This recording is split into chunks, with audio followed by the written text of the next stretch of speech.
Bonjour, ici Tristan Martin d'Altus Technologies, leader en télésurveillance sans fil de la température en industrie alimentaire. Les solutions d'Altus vous permettent d'économiser du temps grâce au suivi de température pleinement automatisé, réduire les pertes de nourriture en détectant les écarts et en alertant les personnes concernées rapidement, à réduire les risques de contamination du public grâce à des suivis plus serrés et une moins grande dépendance envers les employés, et à réduire la fréquence des pannes et les coûts de maintenance en surveillant les systèmes réfrigérants de près et en détectant les anomalies tôt. Aujourd'hui, je vais répondre à la question d'une de nos chefs assurance qualité à l'endroit du logiciel d'Altus, à savoir est-ce possible d'exporter en format Excel la liste des incidents, par exemple les écarts de température au niveau d'une ou plusieurs chambres froides, pour en faire une analyse plus poussée. C'est très bien possible et je vais vous montrer comment.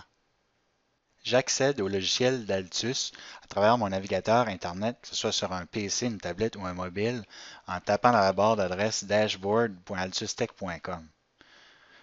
Une fois arrivé dans le logiciel, je sélectionne le tableau des températures et alertes, dans ce cas-ci pour une épicerie fictive qu'on a nommée épicerie ABC.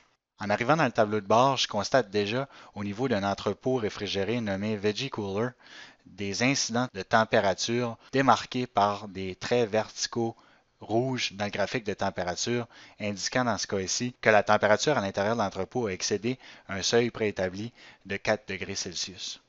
Je sais que je suis en mesure de connaître l'historique des incidents pour cet entrepôt réfrigéré en cliquant sur le nom de l'entrepôt, sur Edit, sur Alert et sur State History. De cette façon, je suis en mesure de voir les 50 derniers changements d'état correspondant aux 25 derniers incidents de température au niveau de cet entrepôt et des dates et des heures auxquelles chacun de ces incidents se sont produits. La question de notre chef assurance qualité dans ce cas-ci est de savoir s'il est possible d'exporter ce registre d'incidents vers Excel. Je reviens vers le tableau de bord principal en cliquant sur la flèche en haut à gauche. Vis-à-vis le nom de mon entrepôt réfrigéré, je choisis More, Export to CVS pour Comma Separated Value, un format de fichier compatible avec Excel. Je sélectionne Excel CVS Dialect et je clique sur Export, ce qui génère un fichier Excel. En l'ouvrant, je constate qu'il y a 3 colonnes. La deuxième contenant la date et l'heure de chacune des mesures de température et la troisième contenant les mesures de température en degrés Celsius. En sélectionnant l'ensemble des données, en faisant CTRL-A sur le clavier, en allant sur Data ou données, sur Filter, je suis en mesure, en cliquant sur la flèche vers le bas au niveau de la colonne des températures, sur Number Filters, sur Between, et en sélectionnant Or ou d'établir un seuil délimité par une borne supérieure et inférieure, me permettant de préserver uniquement les mesures de température qui sont à l'extérieur de la plage 0 à 4 degrés Celsius. En cliquant sur OK, je suis en mesure de voir la date et l'heure et la mesure de température à chaque fois qu'un incident a eu lieu.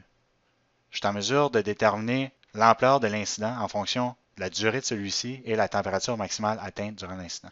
En explorant les données, je suis en mesure de constater que la température à l'intérieur de cet entrepôt a excédé 4 degrés Celsius le 5 février pour une période ayant débuté à 14h24 et s'étant terminée à 14h38. Je suis donc capable de faire une analyse plus poussée au niveau de 7 entrepôts réfrigérés ou d'exporter les données de plusieurs entrepôts réfrigérés pour en comparer la performance. Si vous avez d'autres questions, je vous invite à nous les soumettre en visitant notre site web au altus-tech.com et en visitant la section Contact ou en nous envoyant un courriel au info@altus-tech.com. Merci et à bientôt.